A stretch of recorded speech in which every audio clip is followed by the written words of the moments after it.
Joined now by one of our finalists for our male high school athlete of the year and a high school athlete of the week. It's Amalachi Wilkins, a Heights graduate now at Washburn. He's going to be in Ichabod, and he had a great season, a great career for Wichita Heights. Malachi, talk about just kind of what it means to have your Heights career in the background, and now moving on to your collegiate career. I say it's great to be honest. Just to have those 4 years of my life and be able to play at a very good high school and to be able to contribute in some big ways and bring some big awards to that back to that school that they were used to getting from back in the day. It was a very nice experience, very good teammates over the 4 years. And then especially being able to play under one of the best head coaches in Kansas basketball history. Yeah, and you mentioned it, Coach Hour. It was his last season as the head coach at Wichita Heights. Kind of take us through that conversation when he sat you guys down and kind of told you that was going to be the plan. It was like towards like middle of the season. I say like when we came back from January, he just set us down. I mean, we all kind of had our like thinkings of like his time was coming, but he had set us down. And when he said it, it kind of like felt so unreal because like this is who's been running Heights for the past 32, 31 years, but it was kind of unreal. And it just like low key motivated us to have a good season and to try to win what we wanted to win, but we came up short. But it was still a great season to send him off in. Yeah, and can you kind of talk about your relationship with Coach Hour? I mean, even just talking to you and talking to Chase. I mean, he's got such a high pedigree. I'm sure it was, like a second father for you for Coach Hour. What was that relationship like with him on and off the court?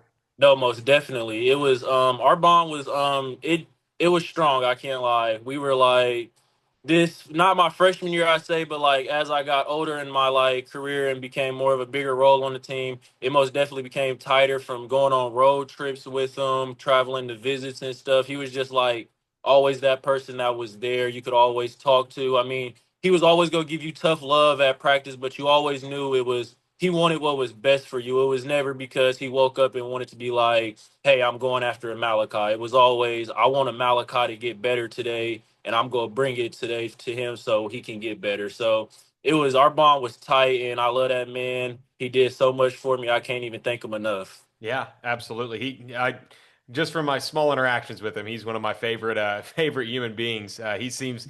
I'm hoping he has his best time in retirement because it's going to be a lot Yeah. of fun for him. Yeah, You I don't know how he gonna do in retirement. He been 32 years for basketball. You'll probably see him at every Heights game. coaching from the stands, he's probably going to Yeah. be the. He'll probably have a clipboard up there, I bet. Yeah, no, most definitely. Kind of talk about what it's like to play at Wichita Heights, kind of the pressure of playing for a program of such a high standard. You think about all the greats that have been through there. You can just list them off. But for you, what was kind of the pressure like coming in as a freshman and then obviously stepping into a big role as a sophomore? I most definitely say it was a lot of pressure, but we always had a thing at Heights like, yo, big brothers got you. You don't got to worry. You got big brothers. In my freshman year, I most definitely had big brothers and Dre Kemp, Chase Harris, TJ Williams, and Marcus Ziegler as my other starting five with us. So I wouldn't say I had a lot of pressure. I just never wanted to do anything to let them down. I always wanted to work as hard as I possibly could to make sure that I was being as good for them as they were for me. And then how did And that role transition to this last year, I guess the last 2 years when you were a senior, kind of bringing that leadership role to the team, being that big brother for some guys? most definitely watching them over my 3 years before I was a senior, especially watching Drake Kemp go in and out about his business and how he went into the classroom, even on the basketball court, how he just and made sure we were all in line. I feel like that was one of the big parts of why we won our state championship in 2022 because he was just such a great leader and he low key taught me all the things and I just took that and kept because on our team we do team captains, and I just kept watching every captain as the years. My sophomore year it was Marcus Ziegler.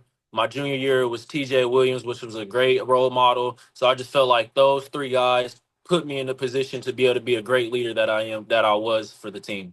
I know that it's tough to ask parents if they have a favorite sibling, but do you have a favorite younger brother that's coming up next year for Heights? No, I don't have a younger brother coming up next year, but I have a brother 18 years from now. He just was born last year. So 18 years he'll be at Heights High School and he'll be one of the dogs most definitely. So you got 18 long years. I hope I'm still here in 18 years to be able to cover him because it's been a lot of Yeah. fun covering you over the Yes. last 2 years. And for you, when you think back on your career at Heights, was there a significant like turning point or anything where you kind of faced a little bit of adversity and you overcame it to perform? No, most definitely. My freshman year, we were playing Caping at home, and I had caught a concussion, and I always was like in the starting role. I never had to sit behind anybody, but when I came back, I went to playing starting varsity to playing like some JV minutes to get me back, and I didn't understand that at the time for being so young, just to get me back, and I feel like I had to fight through adversity with that to learn like things like that sometimes you got to sit down, take a break, and just get back right. So I feel like that most definitely was my adversity, and I learned from that. When you think back at your career at Heights, is there a game that stands out as your best game that you would think maybe it's a 30-point double double or a game where you had a ton of blocks? Is there a game that you think of as your best game or one that stands out to you the most? Ah, oh my, that's a question right there. I would say my favorite game I ever played was winning state in 22. But my best game I feel like I played, we played KC Piper. We didn't get the dub, but I had 23-10, and I think I had like 6 blocks in that game, and it was just like a hoop fest for me. So that was like a very fun game to play in, and it was at the Midwest show, not the Midwest Showcase, the Dodge City tournament. So that was Yeah. fun playing in that arena. Do you have a favorite memory at Heights, whether it's as a student or as an athlete? Um, I say my favorite memory is just like after practice, like every year we would sit in the parking lot for like practice get over at like 6 o'clock. We're in the parking lot till about 7:30, just playing around, talking with all the bros and stuff. And we did that from my freshman year all the way to my senior year. So I feel like those is most definitely my favorite memories: the locker room talks and the parking lot talks.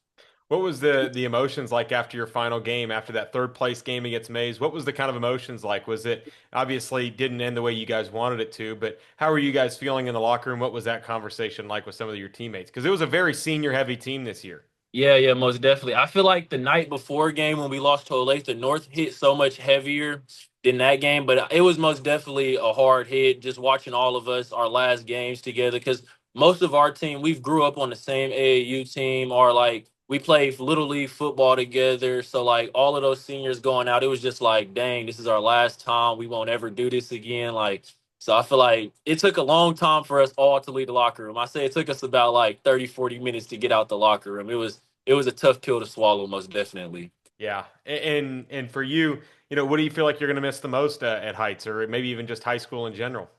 I say the people, most definitely the people, and just being around all my bros and just hanging out with them all day and going to class and then just going out to lunch with all them. And I'm gonna most definitely miss that. I won't miss sitting in class all day though from 8 to 3 o'clock. No, no, no. But yeah, I most definitely miss hanging out with the bros and going to practice, and even the stretching on the sideline before practice. Probably the funniest time ever, right before we start practicing. Everybody just talking and stretching, most definitely. And you've got a long career coming up after high school. You're going to be at Washburn this next year. Talk about your journey to become an Ichabod. Wait, repeat that. My bad. No, no, you're good. What kind of went into your journey to become an Ichabod? I'd say I felt like it was close to home. I felt like everything when I came on my visit was just so perfect. All the people that was here, and then the standard that they have, I feel like was the exact same standard that Heights has, as Coach Ballard upholds us as players, and then even as people, and then even just the teammates that I have and the bonds that I've created just from my little time being here these past 3 weeks. I feel like it feels like just like Heights High School, just the college version of it. Yeah, I mean that's not a bad standard. Heights High School has had quite a reputation for winning basketball games, as has Washburn. And for you, you're also going to be in school. But what's the next 5 to 10 years look like for you? Where do you see yourself? What are you going to be studying this next couple years? I'm gonna get into. I don't know my freshman year. I think I'm gonna just go undegree or like not pick a major yet. But my Undecided. sophomore, yeah, undecided. But my sophomore year, I'm pretty sure I'm gonna go into the law program here. I'm gonna try to get into that and then take it to law and see where the law takes me. As a son of two former Washburn Law School graduates, I have to say that's a great decision. Yes, sir. Yes, sir. Awesome. Malachi, thank you so much for joining us and congratulations and best of luck. You are a finalist for our Honorary ESPYs Male High School Athlete of the Year. I appreciate you. Thank you for having me.